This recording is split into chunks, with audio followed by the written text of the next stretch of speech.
bonjour à tous, une nouvelle vidéo. Du coup, aujourd'hui, on va parler de symétrie axiale. Donc, je vous avais dit la dernière fois, ce sont les Grecs qui en ont beaucoup parlé, hein. Évidemment, avant les Grecs, on connaissait déjà un petit peu la symétrie axiale.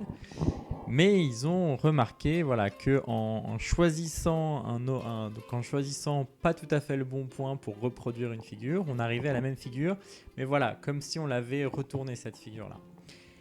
Et en observant un petit peu autour d'eux, ils se sont rendus compte que cette symétrie, cette façon de voir les choses comme ça, l'une en face de l'autre, c'est quelque chose qui s'observe beaucoup dans la nature. Alors on va voir aujourd'hui quelques exemples de cette symétrie.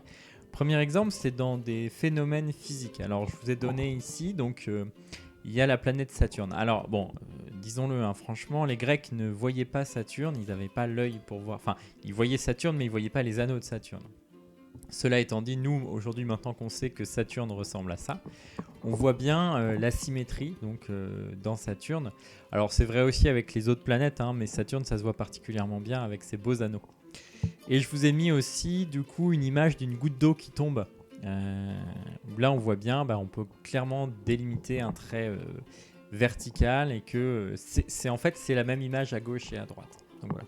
Donc, ce sont deux premiers phénomènes physiques qui contiennent un axe de symétrie. Un autre endroit où on va observer beaucoup de symétrie, c'est dans le vivant. Alors voilà, je vous mets trois exemples. Un très beau papillon en haut. Donc on voit bien, voilà, le papillon, c'est vraiment le type de la symétrie, hein, avec ses ailes qui se replient l'une sur l'autre et qui du coup, une fois dépliées, sont vraiment bien symétriques et très belles. Voilà, vous pouvez les regarder, hein, sur internet, il y a des papillons, il y en a des vraiment magnifiques. Et toujours avec cette très belle symétrie, des jolies couleurs, des jolies formes, et toujours symétrique. Autre chose qui est symétrique, alors la feuille d'arbre, elle est symétrique, hein, ça c'est. Voilà. Et puis l'arbre aussi, alors l'arbre, même si prise une par une, les branches, il n'y a pas toujours une branche en face de l'autre, mais dans l'ensemble, là aussi c'est quelque chose d'assez mystérieux, beaucoup pour les Grecs aussi, hein, de voir que même quand les branches ne sont pas symétriques les unes par rapport aux autres, dans l'ensemble ça fait une forme qui elle est symétrique et qui a un bel axe de symétrie. Là aussi l'axe de symétrie il est donc vertical. Évidemment, si on parle des animaux qui sont symétriques, l'homme lui-même il est symétrique, hein. Alors encore une fois, si on regarde dans le détail, notamment, vous savez qu'on a le cœur qui est à gauche, donc on n'est pas complètement symétrique et particulièrement à l'intérieur, tout n'est pas symétrique. Le cerveau aussi n'est pas complètement symétrique, hein. Il ne se passe pas les mêmes choses dans la partie droite du cerveau et dans la partie gauche du cerveau. Il y a beaucoup de choses qui changent dans le corps humain.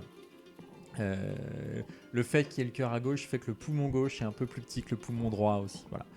Mais quand on regarde un corps humain, force est de constater que c'est quand même globalement symétrique et que si on fait pas un peu, si on pousse pas un peu dans le détail, voilà, la symétrie elle est là.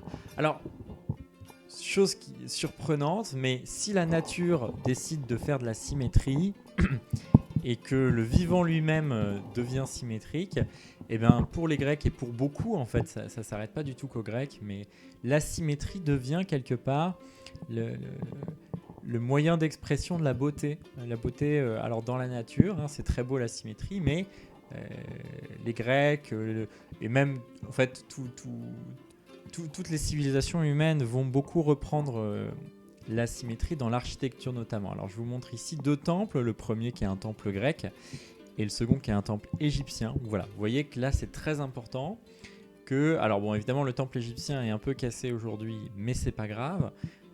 On voit bien qu'en tout cas c'est extrêmement important de faire quelque chose qui soit pareil de chaque côté, donc vraiment cette symétrie qui devient historiquement quelque chose d'important et ça a traversé les siècles, hein, puisque même aujourd'hui encore, alors je vous montre, là voilà, la grande image c'est une image d'une église du 19e siècle, donc c'est pas si lointain, et les trois images du bas sont des ouvrages d'architecture du 20e siècle qui sont encore une fois complètement symétriques. Donc cette symétrie est vraiment quelque chose qui, de manière assez surprenante, dévoile une grande beauté. Ça fascine un petit peu l'œil humain.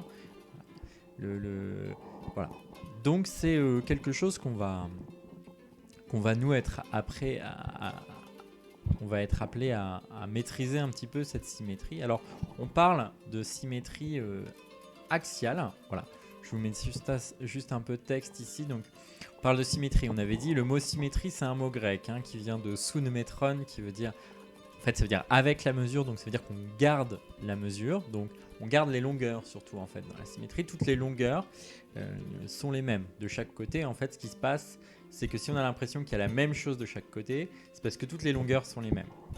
Et puis on parle de symétrie axiale parce qu'il y a entre les deux figures qui sont pareilles, une droite, un axe c'est une droite, et qu'à partir de cet axe, eh bien, voilà, les choses vont se reproduire. Pour demain, pour la semaine, pour cette semaine, je vais vous proposer un premier exercice du coup à partir de cette vidéo. Je vais vous demander de repérer chez vous, alors vous êtes en confinement, mais vous devriez pouvoir trouver, prendre en photo un objet ou bien plusieurs objets qui vont avoir un axe de symétrie. Voilà, pour le premier travail, essayez de faire ça rapidement, ça va pas prendre beaucoup de temps. Mais voilà, juste que vous me montriez que vous savez repérer les axes de symétrie des objets. Alors, je vous invite du coup, il va y avoir une suite à cette vidéo. Cette vidéo va être suivie du coup aussi par toutes les méthodes pour nous, un peu mathématiquement et géométriquement, savoir construire, reconnaître des figures qui sont symétriques. Donc, n'hésitez pas à regarder les vidéos d'après. Il y aura aussi du travail qui sera donné à partir de ces vidéos.